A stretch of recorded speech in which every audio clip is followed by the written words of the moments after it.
Question. तो term 2 का पहला चैप्टर स्टार्ट करते, that is atoms and molecules. ठीक है, एटम्स एंड मॉलिक्यूल्स। ठीक है, केमिस्ट्री का ये आपका चैप्टर नंबर 3 है। इसके पहले अपन मैटर पढ़ चुके हैं, matter in our surrounding and is matter around us pure. ठीक है, ऑनलाइन जो भी है कैमरा ऑन करेंगे। ठीक है, तो हमने ये पढ़ा था मैटर में कि matter is made up of atoms.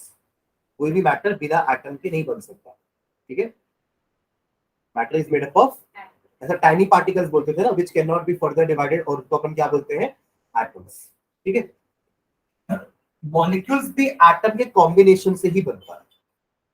ठीक है, बट दोनों में फर्क क्या होता है कि एटम्स एक एलिमेंट के सबसे स्मॉलेस्ट पार्टिकल है जो शायद इंडिपेंडेंटली एग्जिस्ट कर जाए या इंडिपेंडेंटली एग्जिस्ट ना करे।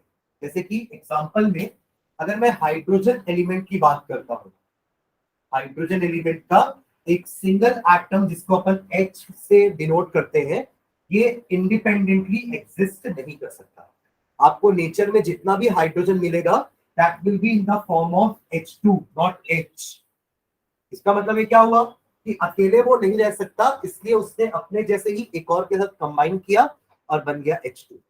इसलिए एटम की डेफिनेशन में हम क्या बोलेंगे कि atom is the smallest particle of any matter which may or may not be capable of independent existence। Helium के केस में हीलियम अकेले रह सकता है, उसको एक और हीलियम की जरूरत नहीं है। बट हाइड्रोजन, ऑक्सीजन, नाइट्रोजन, ये लोग अकेले नहीं रह सकते। ये अपने ही जैसे किसी एटम के साथ कंबाइन करेंगे और बना लेंगे एक मॉलिक्यूल। समझ रहे हैं? तो this is the molecule of hydrogen, this is the atom of hydrogen which cannot exist independently but this can exist independently। अब इसको और जरूरत नहीं है किसी और की। now the molecule of hydrogen can exist independently but the atom of hydrogen was unable to exist independently। समझ रहे हैं मैं क्या बोल रहा हूं? तो मॉलिक्यूल को अपन कैसे डिफाइन कर सकते हैं? मॉलिक्यूल भी उस एलिमेंट का सबसे छोटा पार्ट है बट वो इंडिपेंडेंटली एग्जिस्ट कर सकता है। मॉलिक्यूल तो करेगा ना भाई, एटम कंबाइन होगी तो मॉलिक्यूल बना रहे हैं ताकि हम रह सके, एग्जिस्ट कर सके। तो मॉलिक्यूल तो एग्जिस्ट करेगा बट एक सिंगल एटम एग्जिस्ट नहीं करता, इसलिए वो अपने जैसे ही एटम का कंबाइन करके एक मॉलिक्यूल बना लेता है। समझ रहे दोनों में डिफरेंस? तो atom is the smallest particle of matter, molecule also is the smallest particle of matter. But यहाँ पे अपन एक लाइन और क्या जोड़ेंगे, they may or may not be capable of independent existence। independent existence word आना चाहिए, independent, कि वो अकेले रह सकते हैं या नहीं रह सकते हैं। बट यहाँ पे they are capable of independent existence अगर वो मॉलिक्यूल है तो। Am I clear? तो O अकेले नहीं रह सकता बट O2 तो रह सकता है। दोनों ही ऑक्सीजन एलिमेंट के ही सबसे छोटे पार्ट है बट ये इंडिपेंडेंटली एग्जिस्ट नहीं कर सकता, ये इंडिपेंडेंटली एग्जिस्ट कर सकता है। क्लियर है ना? चलो दोनों की डेफिनेशन लिखते हैं, मॉलिक्यूल की भी और एटम की भी। लिखना नीचे एटम की definition. An atom is the smallest particle of an element, an atom is the smallest particle of an element. Jatin मैं देख नहीं पा रहा हूं तेरे को।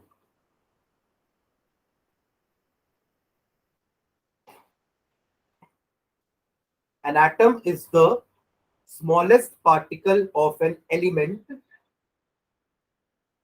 which may or may not be capable of, which may or may not be capable of, which may or may not be capable of independent existence, which may or may not be capable of independent existence, which may or may not be capable of independent existence। For example दोनों का example लिखेंगे, मे वाला भी और may not वाला भी। Example लिखना, H is an atom of hydrogen। H is an atom of hydrogen which do not exist independently, which do not exist independently, which do not exist independently. ठीक है? whereas He यानी कि helium, He ऐसा लिख रहा वरना आप लोग ही सोचोगे ही से, है ना? He is an atom of helium which is capable of independent existence.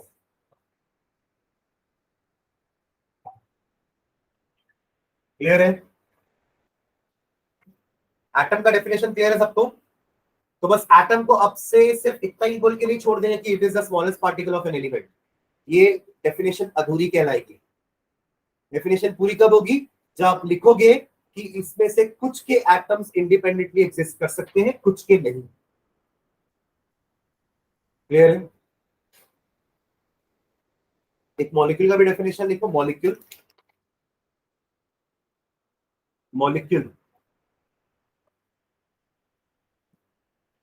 देखो, molecule of an element is the smallest particle. Molecule of an element is the smallest particle. Molecule of an element is the smallest particle of that element. Is the smallest particle of that element. Is the smallest particle of that element which is capable of independent existence. Which is capable of independent existence. Independent existence. Which is capable of independent existence.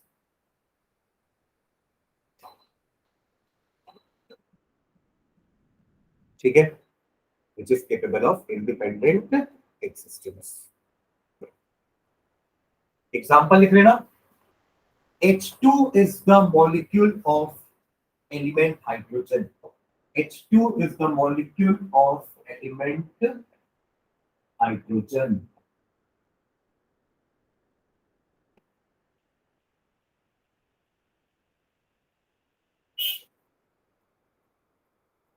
ठीक है? और जब भी कोई chemical reactions होते हैं ना, it is the atom that takes participation. समझ रहे हो क्या बोल रहा हूं मैं? जब कोई रिएक्शन होता है, जैसे फॉर एग्जांपल हाइड्रोजन जब ऑक्सीजन के साथ कंबाइन करके पानी बनाता है, ये रिएक्शन है वाटर का। H2 combines with oxygen to give water. ठीक है? तो यहाँ पे पहले हाइड्रोजन के दोनों बॉन्ड जो है वो ब्रेक होते हैं, ऑक्सीजन के बॉन्ड भी ब्रेक होते हैं, और फिर ये दोनों मिलके इस टाइप का कुछ बॉन्ड बनाते हैं, वाटर। तो it is the atom that participate in bonding, और वो मॉलिक्यूल बनाते हैं। समझ रहे हैं मैं क्या बोल रहा हूँ? तो मॉलिक्यूल एक्चुअली दो टाइप के हो सकते हैं। एक होता है मॉलिक्यूल ऑफ एन एलिमेंट, ये दोनों मॉलिक्यूल्स हैं, ये भी मॉलिक्यूल है, पर फर्क क्या है दोनों में? ये दोनों में एक ही टाइप के एटम्स हैं और इसमें अलग अलग एलिमेंट के एटम्स हैं। ठीक है? नेक्स्ट टाइम में लिखना मॉलिक्यूल में ही। molecules are of two types. Molecules are of two types. Molecules are of two types. First लिखना molecule of an element. Molecule of an element. Hyphen आके इसके बारे में लिख भी लेते हैं। It is made up of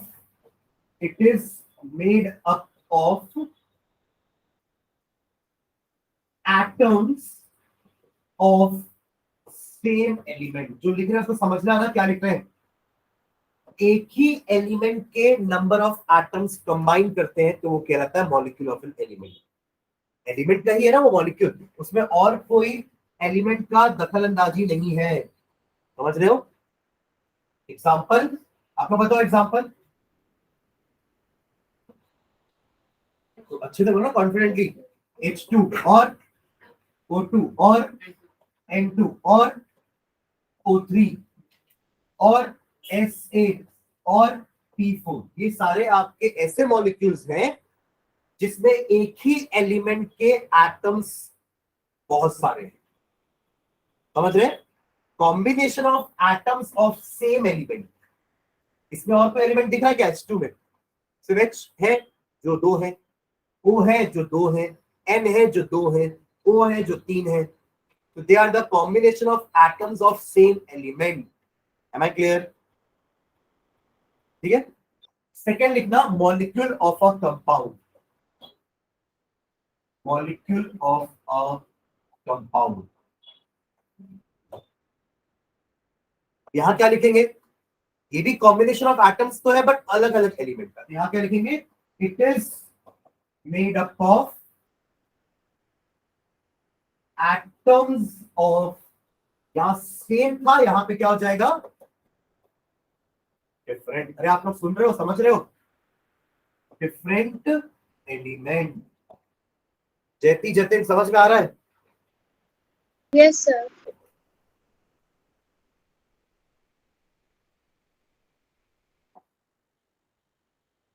इसका एग्जांपल आप लोग ट्राई करो, 2-3 बताओ।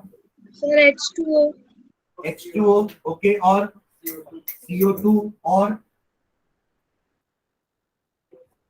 H2SO4, very good. NaCl, सभी के सभी मॉलिक्यूल ऑफ अ कंपाउंड है, क्योंकि उस मॉलिक्यूल को बनाने के लिए आपने एक से ज्यादा एलिमेंट को इन्वॉल्व किया है, उनके एटम्स को यूज किया है। Am I clear? वाटर में हाइड्रोजन है, ऑक्सीजन है, कार्बन डाइऑक्साइड में कार्बन है, ऑक्सीजन है, H2SO4 में यानी सल्फ्यूरिक एसिड में हाइड्रोजन है, सल्फर है और ऑक्सीजन है, और सोडियम क्लोराइड यानी कि NaCl में सोडियम है और क्लोरीन है।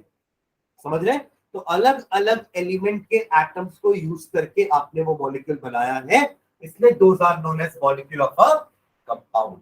क्लियर है एवरीवन? फिर हम एक चीज और बोल सकते हैं कि सारे के सारे कंपाउंड्स मॉलिक्यूल हैं, बट सारे मॉलिक्यूल्स कंपाउंड नहीं हो सकते। आप मॉलिक्यूल इनको भी बोलते हो, आप मॉलिक्यूल इनको भी बोलते हो, तो सारे के सारे कंपाउंड्स को आप मॉलिक्यूल बोलो, बट सभी मॉलिक्यूल्स को आप कंपाउंड नहीं बोल सकते। Am I clear? एक स्टेटमेंट लिखना नीचे, all compounds are molecules, all compounds are molecules, but not all molecules are compound.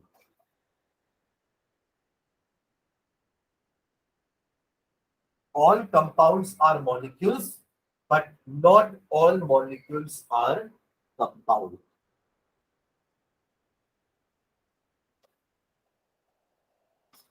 All compounds are molecules, but not all molecules are compound. ये लाइन क्लियर है सबको? इन molecules को आप molecule तो बोलोगे, पर आप इनको कंपाउंड कतई नहीं बोल सकते। समझ रहे हो? है? और इन कंपाउंड्स को भी मॉलिक्यूल बोल सकते हैं, इन मॉलिक्यूल को भी मॉलिक्यूल बोल सकते हैं, है ना? बट इन मॉलिक्यूल्स को आप कंपाउंड नहीं बोल सकते। That is what is meant by this line. ठीक है, चलो नेक्स्ट लाइन डालना, laws of chemical combination. Laws of chemical combination, laws of chemical combinations, laws of chemical combinations.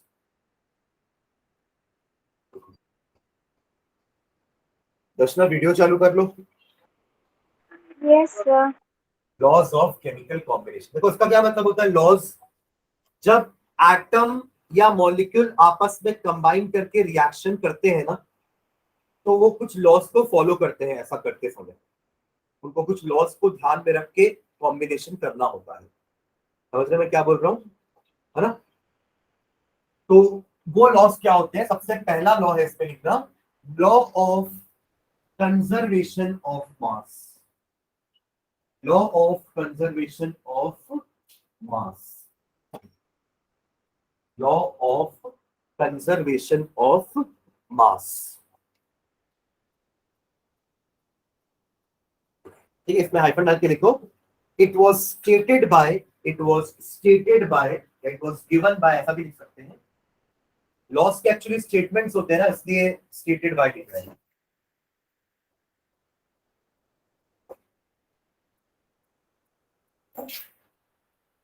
It was stated by A dot Lavoisier, spelling लिख लो, LAVOISIER, Antoine Lavoisier, A stands for Antoine, Antoine Lavoisier ने ये law state किया था। And the law states that, next line में, and the law states that, and the law states that, and the law states that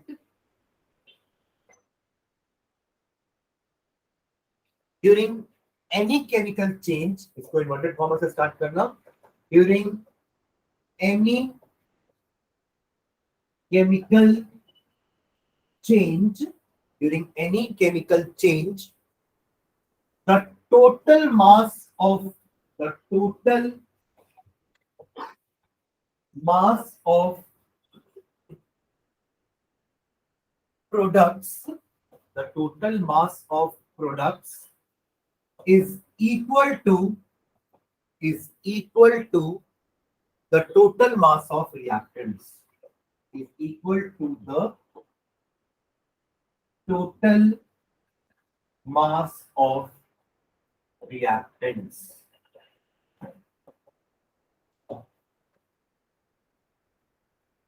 अब यहाँ पे दो तीन वर्ड हैं जो आप लोग को शायद पहली बार सुनोगे आप लोग, एक प्रोडक्ट वर्ड, एक रिएक्टेंट वर्ड, है ना। केमिकल चेंज तो आप जानते हैं क्या होता है। एक केमिकल चेंज वो होता है जिसमें कोई नई चीजें बनती हैं, केमिकल कॉम्पोजिशन चेंज हो जाती है चीजों की, है ना। जैसे अपन हाइड्रोजन ले और ऑक्सीजन ले और साथ में दोनों को कंबाइन करके रिएक्शन करवा दे तो नया चीज बन गया ना, पानी। इसको एक केमिकल चेंज बोलेंगे। समझ रहे हो मैं क्या बोल रहा हूँ। आपने कार्बन लिया, आपने ऑक्सीजन लिया और बन गया कार्बन डाइऑक्साइड, तो ये केमिकल चेंज है। wherein a new substance is formed. Am I clear? है ना।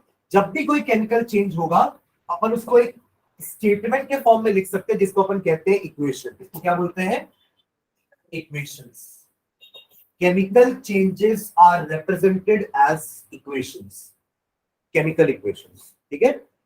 तो अब इस केमिकल इक्वेशन में जो लेफ्ट हैंड साइड में चीजें लिखी होती है ना, अपन हम मैथ्स में इक्वेशन पढ़ते हो ना आप लोग, क्वाड्रेटिक इक्वेशन, लीनियर इक्वेशन, तो आप यहाँ पे क्या करते हो, लेफ्ट साइड में कुछ चीजें लिखते हो, बीच में प्लस माइनस साइन रहता है, मल्टीप्लिकेशन रहता है, फिर इक्वल टू डाल के राइट साइड में कुछ चीज लिखते हो, लिखते हैं ना।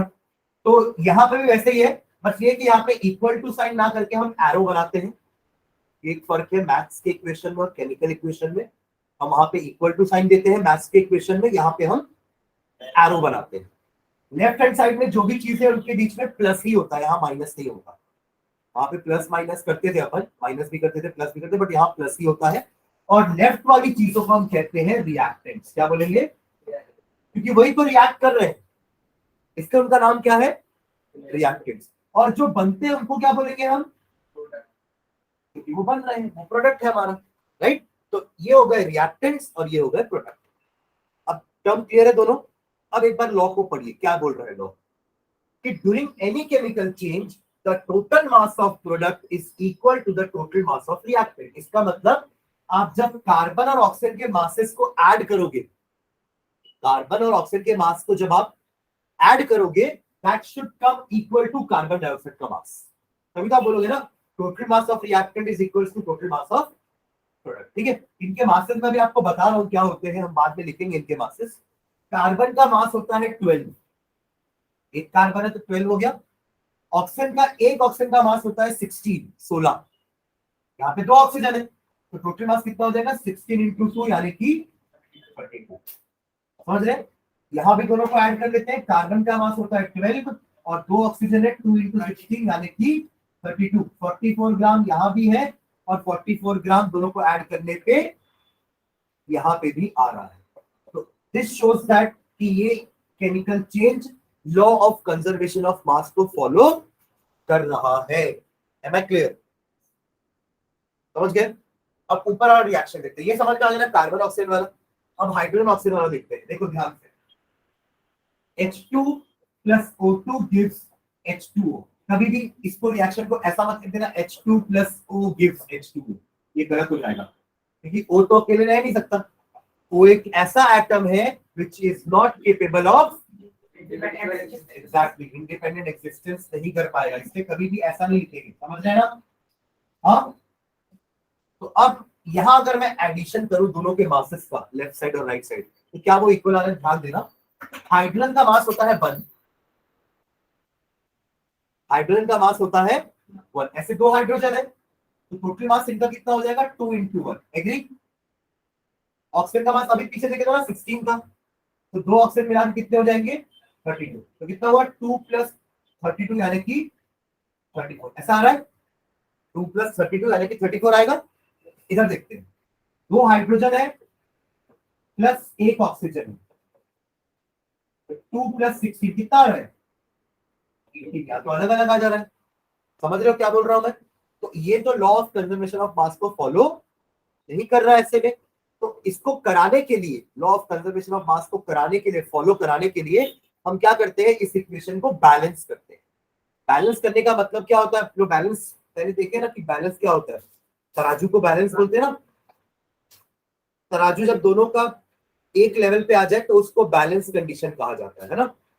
आप अगर 1 किलो आलू लेने गए हो तो वो पहले एक तरफ 1 किलो का बाटर देगा और दूसरी तरफ वो धीरे धीरे आलू डालेगा, और जब तक डालता रहेगा जब तक कि दोनों साइड बराबर ना हो जाए, उसी को बैलेंस कंडीशन बोलते हैं ना। तो यहाँ पे बैलेंसिंग का मतलब क्या है, ध्यान से समझना। Number of atoms of all the elements on both the side should be equal. यहाँ का तराजू का एक पार्ट रिएक्टेंट है, दूसरा पार्ट प्रोडक्ट है। आपने कौन कौन से एलिमेंट यूज किए हैं? हाइड्रोजन और ऑक्सीजन, दोनों साइड वही वही है ना। तो हाइड्रोजन के जितने एटम्स लेफ्ट में है उतने ही राइट में होने चाहिए, और ऑक्सीजन के जितने एटम लेफ्ट में उतने एटम्स राइट में भी होने चाहिए, तब वो अपने आप बैलेंस कंडीशन में आ जाएगा।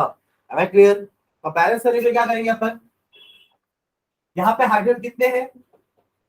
2, और यहाँ पे 2 है ना। H के बाद 2 लिखा है ना, मतलब H2O, H2 है, O1 है। ऑक्सीजन यहाँ पे कितने हैं? 2, और यहाँ पे 1। तो ऑक्सीजन को डबल करना है ना, तो उसका एक तरीका होता है, आप कभी भी 2 को ना यहां नहीं लिखेंगे ऐसे, ये गलत हो जाएगा। आपने तो फॉर्मूला ही चेंज कर दिया।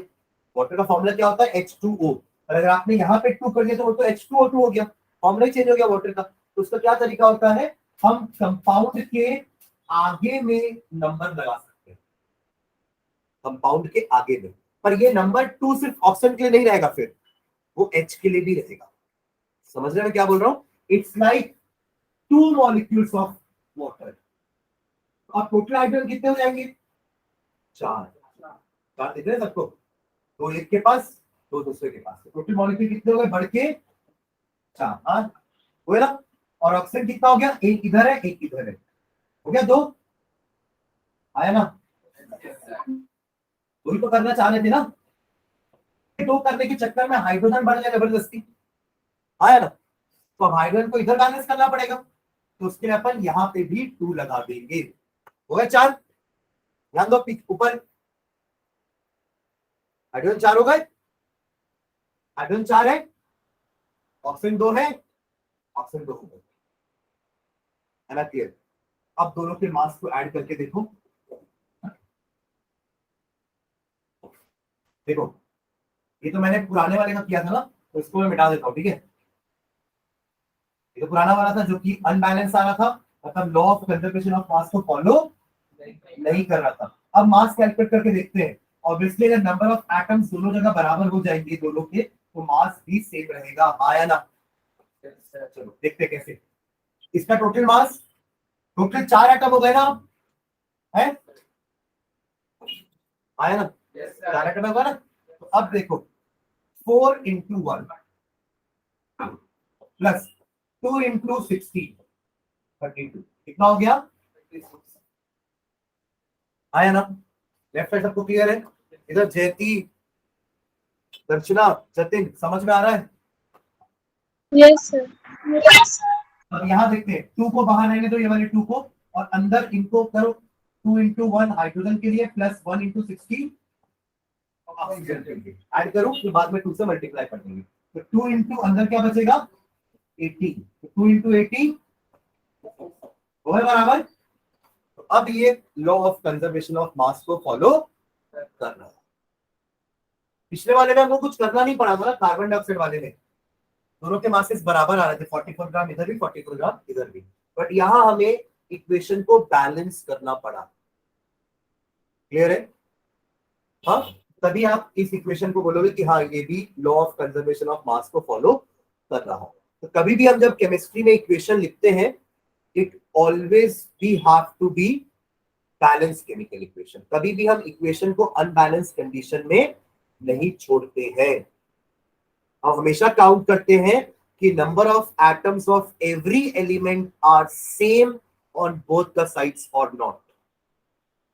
Number of atoms of every element on both the sides are same or not. Left hand side और right hand side, LHS और RHS। LHS मतलब reactant, RHS मतलब product। दोनों साइड में number of atoms of every element has to be same, बराबर होने चाहिए, तभी आप उसको बैलेंस केमिकल इक्वेशन कहोगे। क्लियर है? तो एग्जांपल के लिए पहले ये कार्बन डाइऑक्साइड वाला लिख लो एग्जांपल, फिर हम सेकंड वाला लिखेंगे।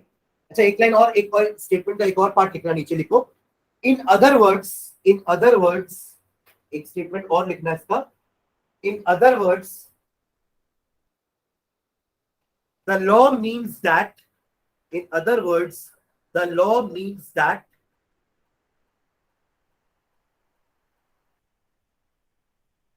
during any chemical combination, in other words, the law means that in any chemical combination, mass और ऑब्लिक डाल के एटम भी लिखा, ठीक है? Mass oblique atom can neither be created, mass oblique atom can neither be created nor be destroyed during any chemical combination. Mass oblique atom can neither be created nor be destroyed. समझिए क्या लिखे अपन? देखो, अगर वो unbalance equation आपको दिखाऊं वापस से, हमने क्या लिखा था? H2 plus O2 gives H2O, यही था ना अनबैलेंस वाला इक्वेशन। इसको देख के आपको क्या लग रहा है कि यहाँ तो 2 एटम थे, यहाँ पे एक ही एटम है, तो एक एटम कहाँ गया? कभी भी एटम का लॉस नहीं हो सकता या कोई नया एटम क्रिएट नहीं हो सकता किसी भी केमिकल चेंज में। ये भी आपका लॉ का एक और अल्टरनेट स्टेटमेंट हो सकता है। क्लियर है सबको? Mass can neither be created nor be destroyed, या atom can neither be created nor be destroyed. तो यहाँ पे आपको एटम ऑक्सीजन के 2 दिख रहे हैं, प्रोडक्ट बनने के बाद एक ही है, तो एक कहाँ गायब हो गया? तो atom can neither B destroyed, तो इसलिए उसको फॉलो कराने के लिए अपन इसको बैलेंस करते हैं। हम यहाँ 2 लगा देंगे और यहाँ 2 लगा देंगे, अब ये बैलेंस हो जाएगा। यहाँ 4 एटम है, यहाँ भी 4 एटम है हाइड्रोजन के, यहाँ 2 एटम ऑक्सीजन का, यहाँ भी 2 एटम ऑक्सीजन का। तो atom is neither created and nor it is destroyed. जितने थे उतने ही हैं, बस उनका फॉर्म चेंज हो गया है। पहले वो अलग अलग थे मॉलिक्यूल के फॉर्म में, अब वो कंबाइन होकर कंपाउंड बना लिए। समझ रहे? आप लोग इस टाइप का लॉ एनर्जी का पढ़े हो कभी? Energy is neither created nor destroyed, physics में पढ़ेंगे अपन। एनर्जी भी एक फॉर्म से दूसरे फॉर्म में कन्वर्ट होती है, कभी भी एनर्जी का लॉस नहीं होता। अगर पानी ऊपर से नीचे आ रहा है तो उसकी पोटेंशियल एनर्जी कम होते होते उसकी काइनेटिक एनर्जी बढ़ती है। तो कभी भी किसी भी एनर्जी का भी लॉस नहीं होता है, it just converts into another form. जैसे आप अगर बम फोड़ते हो, एटम बम, तो वहां पे केमिकल एनर्जी हो रही है, अंदर बारूद होगा ना, आप जला के आओगे उसको, वो वायु रिएक्ट करेगा और एक्सप्लोजन होगा। तो that chemical energy got change into 3 energy. यहाँ पे 3 चीजें हो रही है। केमिकल एनर्जी थी, again energy is neither created nor be destroyed, it just converts from one form to another. तो केमिकल एनर्जी थी बम के अंदर, आपने जैसे इसको जलाया बम फटा, तो अब 3 एनर्जी के फॉर्म में कन्वर्ट हुआ है। पहला साउंड एनर्जी, दूसरा लाइट एनर्जी एंड तीसरा हीट एनर्जी।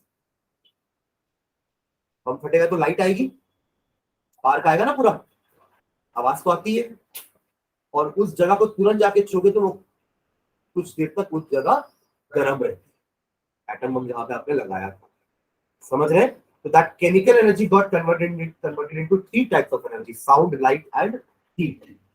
तो एनर्जी का भी सेम लॉ होता है कि energy can neither be created nor be destroyed. आप ना एनर्जी बना सकते हो ना उसका लॉस हो सकता है, बस वो एक फॉर्म से दूसरे फॉर्म में कन्वर्ट होती है। क्लियर है? चलो, तो इसका एग्जांपल लिख लेते दोनों। लिखा, for example 12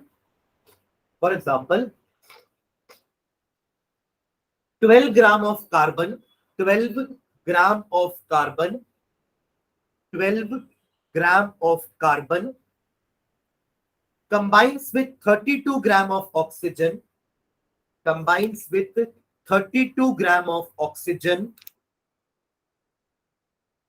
to form 44 gram of carbon dioxide.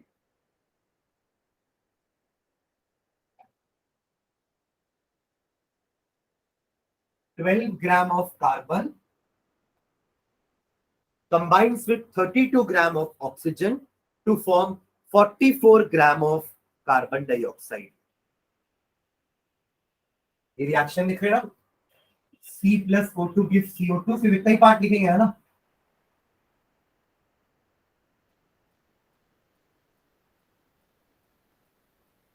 Balancing वाला पार्ट लिखना नहीं है, वो मैं बस समझाने के आपको समझाया, वो अपन 10th पे पढ़ेंगे बैलेंसिंग, ठीक है?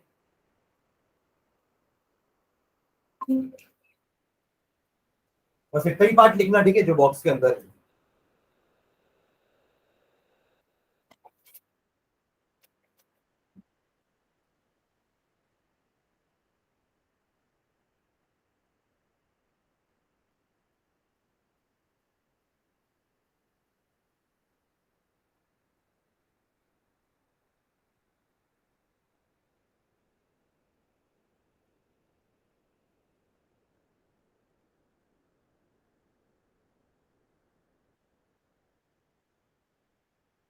Done?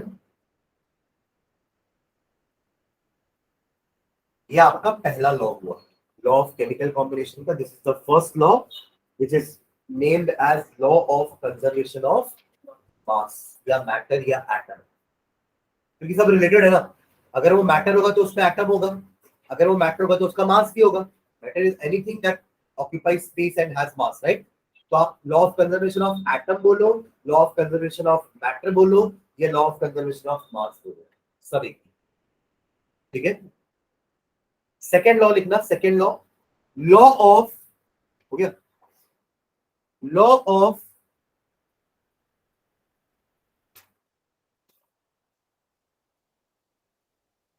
Constant proportion, law of constant proportion, law of constant proportion. Proportion word सुने कभी पहले? Ratio and proportion. हम दो चीजों का रेशियो निकालते हैं, है ना, डिवाइड करके दोनों को एक दूसरे से, है ना, और ये रेशियो हमेशा कांस्टेंट आना चाहिए, यही बता रहे हैं लॉ ऑफ कांस्टेंट प्रपोर्शन, ठीक है? एक एग्जांपल लेते हैं। मान लो मैं पानी बना रहा हूं और काव्य भी पानी बना रहा है, ठीक है, और श्रेयांश ने एक जगह से पानी लाया, अपने घर से पानी लाया, ठीक है, और पृथ्वी अपने घर से पानी लाया। सोर्स अलग अलग है ना, हो सकता है वो नल का पानी लाया होगा, आप बिस्लरी का पानी लाया होगा। पानी दोनों लाया, हमने ही पानी लाया, राइट? हमने बनाया, एक्चुअली आपने तो लाया है, मैंने और काव्य ने तो बनाया है, और आप तो बस ऐसी नल खोले पानी लेके आ गए, आपने बॉटल खोली पानी लेके आ गए, बट हम दोनों ने प्रॉपर रिएक्शन करके पानी बनाया है। तो चारों के पानी एक जैसे ही होंगे, अभी तो पानी बोल रहे हैं ना चारों को, चारों के पानी कैसे होंगे, एक जैसे होंगे। एक जैसे कहने का मतलब टेस्ट वाइज नहीं बोल रहा हूं मैं, उनके कॉम्पोजिशन वाइज बोल रहा हूं। सभी के पानी में 2 एटम हाइड्रोजन के होंगे और 1 एटम ऑक्सीजन का होगा। मैं कॉम्पोजिशन वाइज कह रहा हूं कि चारों के पानी एक जैसे। तो इररेस्पेक्टिव ऑफ सोर्स या irrespective of who have made it, a compound always have same constant proportion of their atoms. समझ रहे हैं मैं क्या बोल रहा हूं? किसी ने भी पानी बनाया या किसी ने भी कहीं से भी पानी लाया, किसी भी देश का पानी लाया, उसमें हमेशा 2 एटम हाइड्रोजन की और 1 एटम ऑक्सीजन का होगा। ये कंपाउंड की स्पेशलिटी होती है कि कंपाउंड की कॉम्पोजिशन हमेशा कांस्टेंट होती है, वो किसी भी मेथड से क्यों ना बनाया हुआ हो या कहीं से भी लाया हुआ क्यों ना, उसकी कॉम्पोजिशन हमेशा कांस्टेंट होती है। उसका रेशियो निकाल सकते हैं अपन कैसे, हाइड्रोजन का मास 2 होता है टोटल, एक हाइड्रोजन का मास 1 होता है, 2 हाइड्रोजन का मास 2 हो जाएगा और एक ऑक्सीजन का मास 16 होता है। तो इसका रेशियो क्या निकालोगे आप, 2/16 यानी कि 1:8। ये रेशियो हमेशा कांस्टेंट है। ये उनके मास का रेशियो, किसका रेशियो, ये मास का रेशियो। और हमेशा पानी का मास का रेशियो हमेशा कांस्टेंट रहेगा। नंबर ऑफ एटम्स का मानोगे तो हाइड्रोजन 2 है और ऑक्सीजन 1 है, 2:1। ये रेशियो हमेशा कांस्टेंट रहेगा। पर हम मास का रेशियो निकालते हैं। हम क्या निकालते हैं, मास का रेशियो। अगर ऐसी कार्बन डाइऑक्साइड का निकालना चाहो तो कैसे निकालोगे, कार्बन का होता है 12 और ऑक्सीजन का टोटल कितना हो गया 32। तो कितना हो गया रेशियो, 3:8 होगा। तो मैं कार्बन डाइऑक्साइड जो छोड़ रहा हूँ, आप छोड़ रहे हो, आप छोड़ रहे हो, आप छोड़ रहे हो, सबके कार्बन डाइऑक्साइड कॉम्पोजिशन यही है, बाय मास। बाय मास का कॉम्बिनेशन सबका सेम है। हर 3 ग्राम कार्बन के लिए 8 ग्राम ऑक्सीजन है। हर 3 ग्राम कार्बन के लिए 8 ग्राम ऑक्सीजन है। तो 3 के लिए 8 है तो 6 के लिए 16 होगा, 9 के लिए 24 होगा और 12 के लिए 32 होगा। समझ रहे हो क्या, एक तरफ मैं 8 का टेबल चला रहा हूँ, दूसरी तरफ मैं 3 का टेबल चला रहा हूँ। 3 के लिए 8 ग्राम चाहिए, तो अगर मैंने 3 ग्राम और कार्बन बढ़ाया तो मुझे 8 ग्राम ऑक्सीजन और बढ़ाना पड़ेगा। अगर मैंने 3 ग्राम कार्बन और बढ़ाया तो मेरे को 8 ग्राम ऑक्सीजन और बढ़ाना पड़ेगा। फिर से मैंने अगर 3 ग्राम कार्बन बढ़ाया तो मुझे 8 ग्राम ऑक्सीजन फिर से बढ़ाना पड़ेगा, तब जाके वो एक कंपाउंड बनेगा। Am I clear? Constant proportion, इसका एक नाम और है डेफिनिट प्रोपोर्शन ही बोलते हैं। कांस्टेंट की जगह डेफिनिट वर्ड भी आप यूज कर सकते हैं। ठीक है, चलो लिखना इसके बारे में।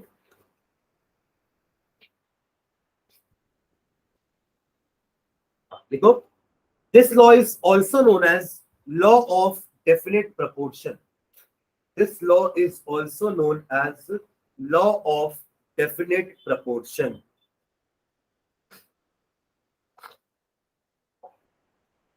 This law is also known as law of definite proportions.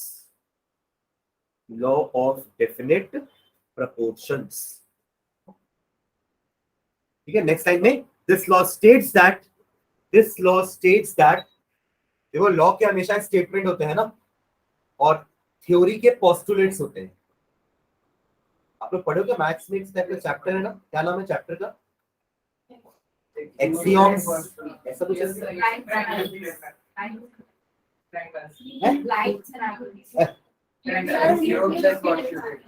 क्या था,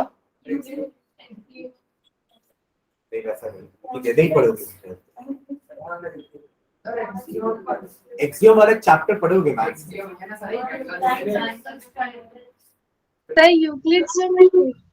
अच्छा ठीक है, चलो ठीक। तो पोस्टुलेट्स, सॉरी थ्योरी के पोस्टुलेट्स होते हैं। कोई थ्योरी देता है ना तो उसके पॉइंट्स होते हैं, और कोई लॉ देता है तो उसके स्टेटमेंट्स होते हैं। जैसे हमने 3 लॉ पढ़े ना लॉ ऑफ मोशन में, फर्स्ट लॉ सेकंड लॉ, तो हर बार अपन ऐसे ही कि it states that, it states that, it states that. पर जब मैं एक आपको थ्योरी पढ़ाऊंगा, जॉन डाल्टन एक साइंटिस्ट थे, उनकी एटॉमिक थ्योरी थी, तो वो थ्योरी के पोस्टुलेट्स होते हैं, यानी कि पॉइंट्स होते हैं अलग अलग। ठीक है, तो इसमें लिखना, हेलो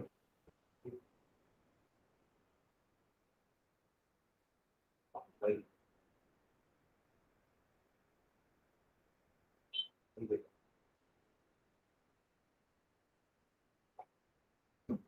क्या लिखे?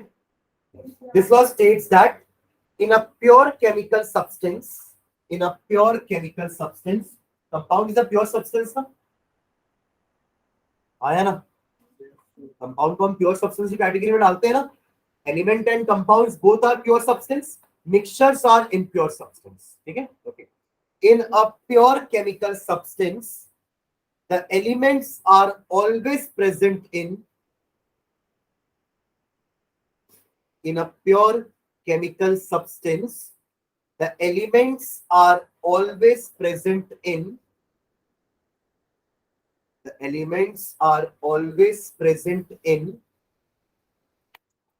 definite proportions by mass.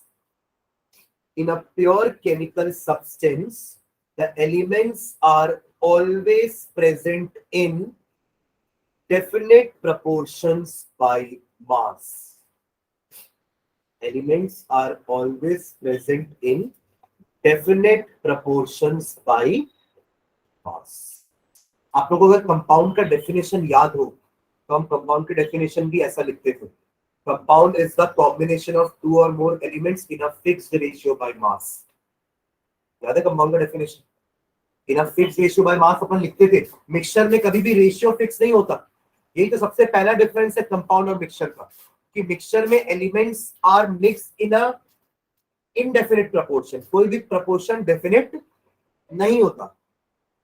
मैं 2 चम्मच शक्कर डाला, आपने 4 चम्मच शक्कर डाली, आपने 10 चम्मच शक्कर डाल दी, तो क्या रेशियो फिक्स है? क्या मास का? नहीं है. तो मिक्सचर्स में कभी भी कंबाइनिंग चीजों का प्रोपोर्शन फिक्स नहीं होता है, बट कंपाउंड में हमेशा कंबाइनिंग एलिमेंट्स का प्रोपोर्शन फिक्स होता है. तभी तो उनके फॉर्मूले होते हैं.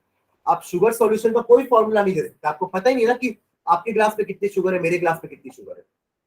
समझ रहे हो? इसलिए मिक्सचर का कभी फॉर्मूला नहीं होता. कंपाउंड का फॉर्मूला होता है क्योंकि उनका प्रपोर्शन डेफिनेट होता है, इसलिए आप उनका फॉर्मूला बना सकते हैं. क्लियर है? या लिखे, in a pure chemical substance the elements are always present in definite proportions by mass. ठीक है, एक एग्जांपल लिखते हैं, नीचे लिखना है एक example. For example, water always consists of two elements. Water always consists of two elements. Water always consists of two elements.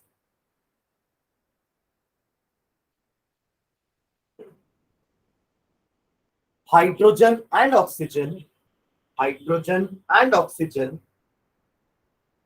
Water always consists of two elements, hydrogen and oxygen, and these elements are combined together, and these elements are combined together, and these elements are combined together in the same proportion of in the same proportion of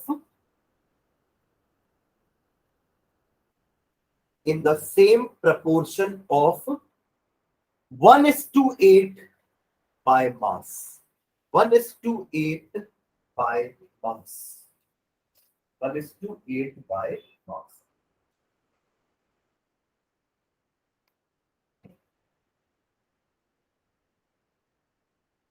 One is to 8 by mass. समझ गए ना? ऐसा लिख भी लेना, hydrogen upon oxygen को अपन 2:16 लिखेंगे, 1:2. ठीक है?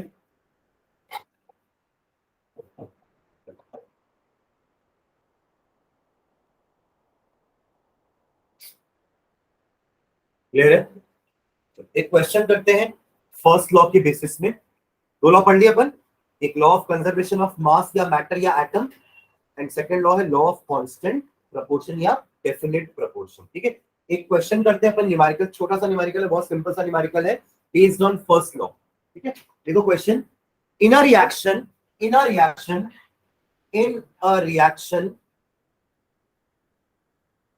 5.3 gram of 5.3 gram of sodium carbonate 5.3 gram of sodium carbonate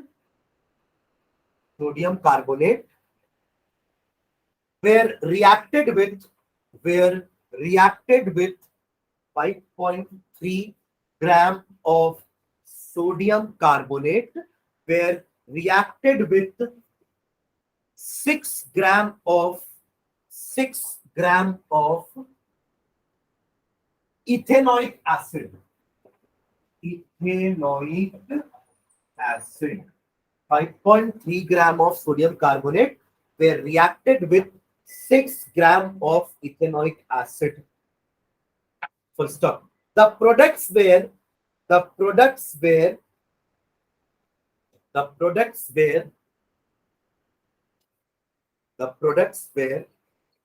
2.2 gram of carbon dioxide, 2.2 gram of carbon dioxide, 2.2 gram of carbon dioxide, comma 0.9 gram of water, 0.9 gram of water, 0.9 gram of water, and 8.2 gram of 8.2 gram of sodium ethanoate. ये क्या होता है हमको उससे लेना नहीं, अभी नहीं समझ में आएगा ये इनके नाम क्या क्या है, ठीक है। Sodium ethanoate, full stop. show that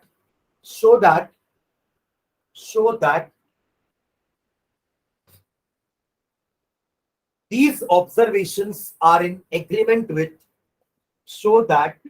these observations are in agreement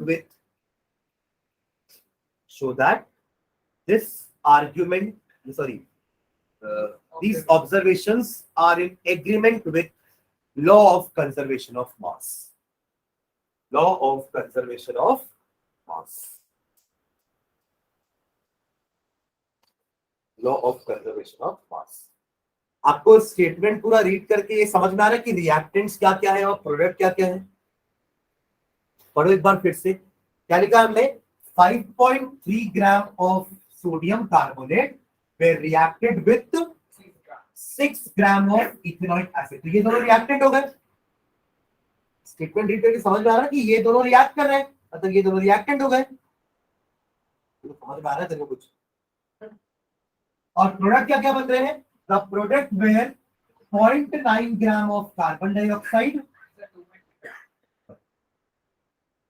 2.2 gram of carbon dioxide, 0.9 gram of water and 8.2 gram of sodium ethanoate. तो ये तीनों प्रोडक्ट हुए ना। स्टेटमेंट पढ़ के समझ में आ रहा है सबको, है ना। तो नीचे लिखना सॉल्यूशन में, the reaction can be written as, the equation can be written as, ऐसा लिखना, the equation can be written as,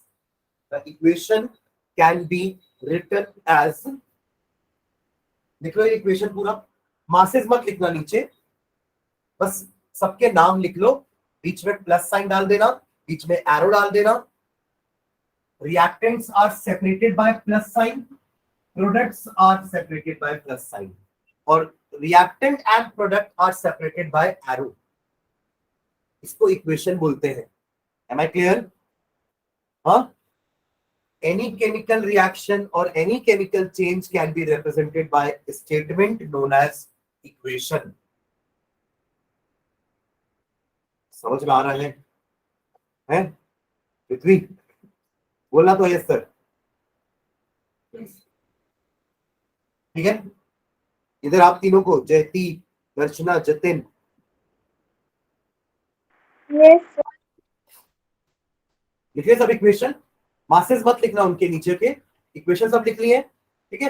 तो क्वेश्चन क्या बोल रहा है कि आपको बताना है कि ये जो ऑब्जर्वेशंस है हमारी, क्या ये law of conservation of mass को फॉलो कर रही है या नहीं कर रही है। उसमें अपन क्या करेंगे, रिएक्टेंट्स को ऐड करेंगे, प्रोडक्ट्स को अलग ऐड करेंगे। अगर दोनों का एडिशन सेम आया, इसका मतलब वो law of conservation of mass को फॉलो कर रहा है, अदरवाइज नहीं। ठीक है, तो सबसे पहले निकालते हैं mass of reactants. Mass of reactants कितना हो जाएगा?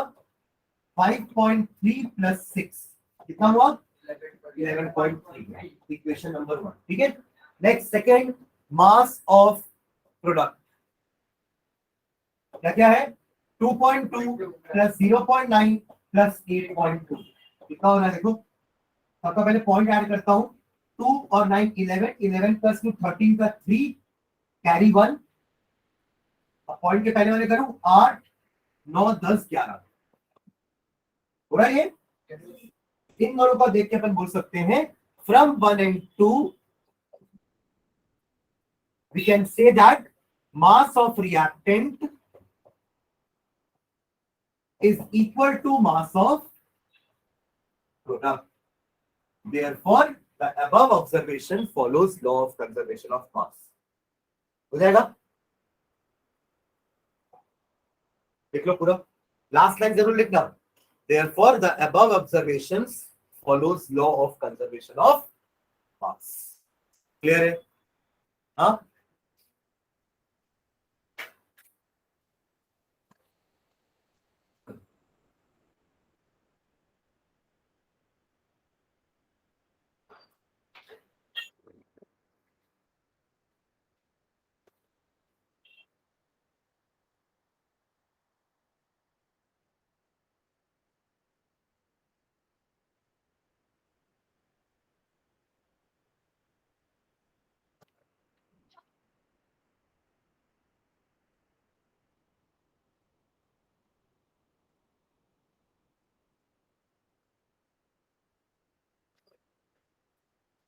लिख लिया? इसके बाद का line last, therefore the observations follow law of conservation of mass. Yeah, the observations are in agreement with law of conservation of mass.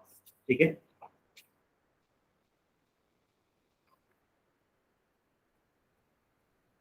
Done.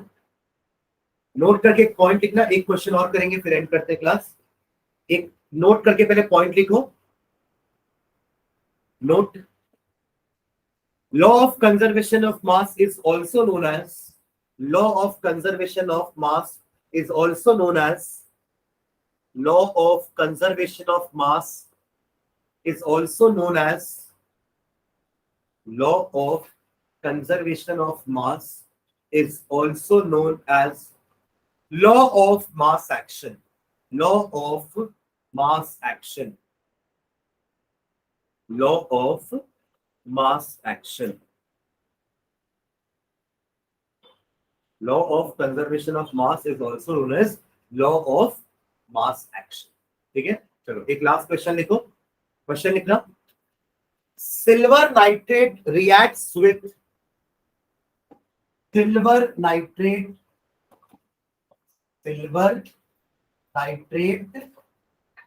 reacts with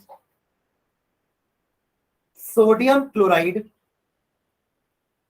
reacts with sodium chloride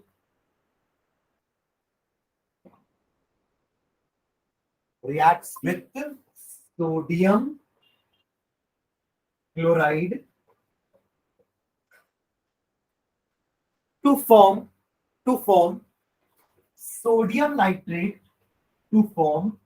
sodium nitrate, and silver chloride. Silver nitrate reacted with sodium chloride to form sodium nitrate and silver chloride. ये देख के reactant product समझ में आ रहे हैं? To form sodium nitrate and silver chloride. ठीक है, next line में लिखना, it is found that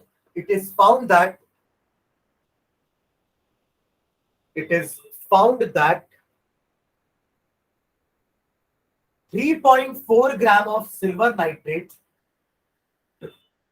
3.4 gram of silver nitrate, 3.4 gram of silver nitrate combines with 1.5 gram of sodium chloride, combines with 1.5 gram of sodium chloride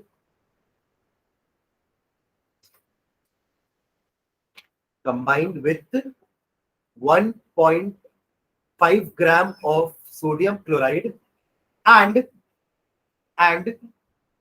2.8 gram of silver chloride is formed. 2.8 gram of silver chloride is formed. 2.8 gram of silver chloride is formed. ठीक है, full stop. Apply law of mass action. Apply law of mass action. Apply law of mass action.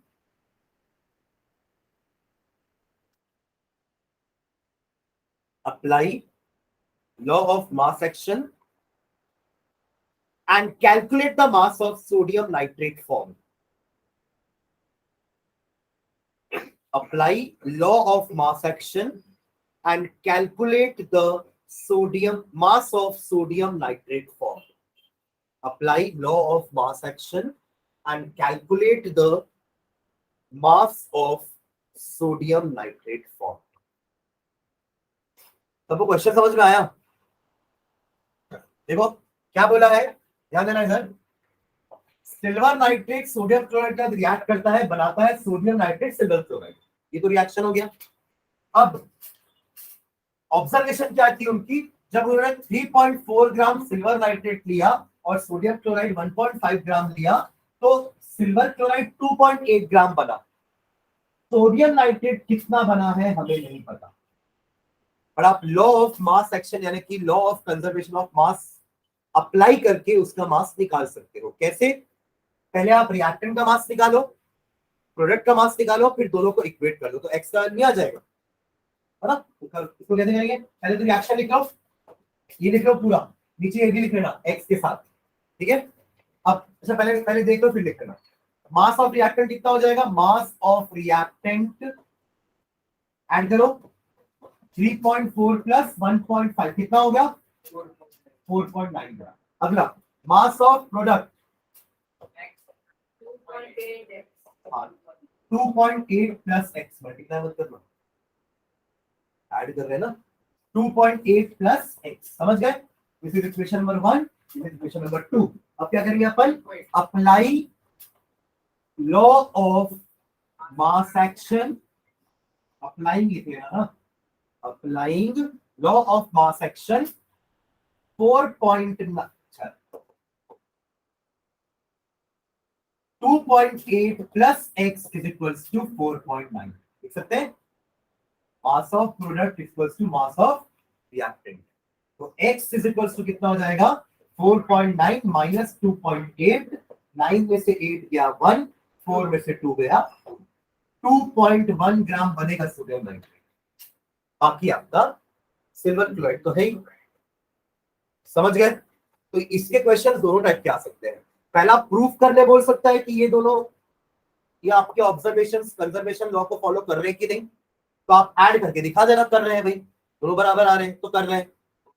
और अगर बोल रहा है कि इसमें apply करो लॉ ऑफ मास एक्शन और निकालो अननोन मास, तो अपन इक्वेट करके अननोन मास निकाल सकते हैं. क्लियर है? नोट डाउन कर लो. दर्शना समझ में आया? Yes, sir. चलो नोट डाउन कर लो. इसका एक क्वेश्चन मैं होमवर्क दे रहा हूं, मैं ग्रुप पे तुरंत डाल रहा हूं, है ना. उसको आप लोग बना के लेके आना. ठीक है, तुरंत डाल रहा हूं.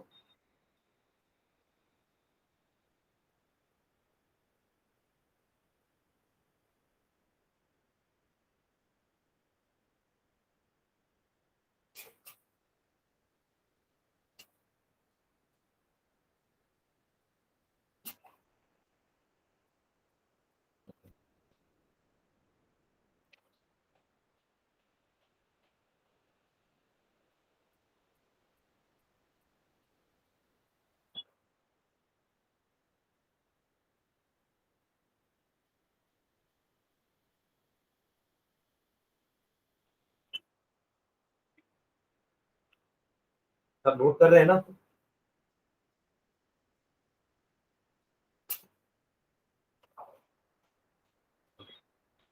ठीक है. ये क्वेश्चन जो मैंने शेयर किया है ना, ये क्वेश्चन आप लोग नेक्स्ट क्लास में बना के लेके आना. ये होमवर्क रहेगा आप लोग का. ठीक है. डन। तो आज यही एंड करते हैं, है ना। हमने आज 2 लॉस पढ़े हैं ना। नेक्स्ट क्लास में अपन एक थ्योरी पढ़ेंगे, डाल्टन्स की, जॉन डाल्टन की थ्योरी। लॉ के स्टेटमेंट्स थे, थ्योरी के पोस्टुलेट पढ़ेंगे जो जॉन डाल्टन ने करे। ठीक है, चलो, थैंक यू।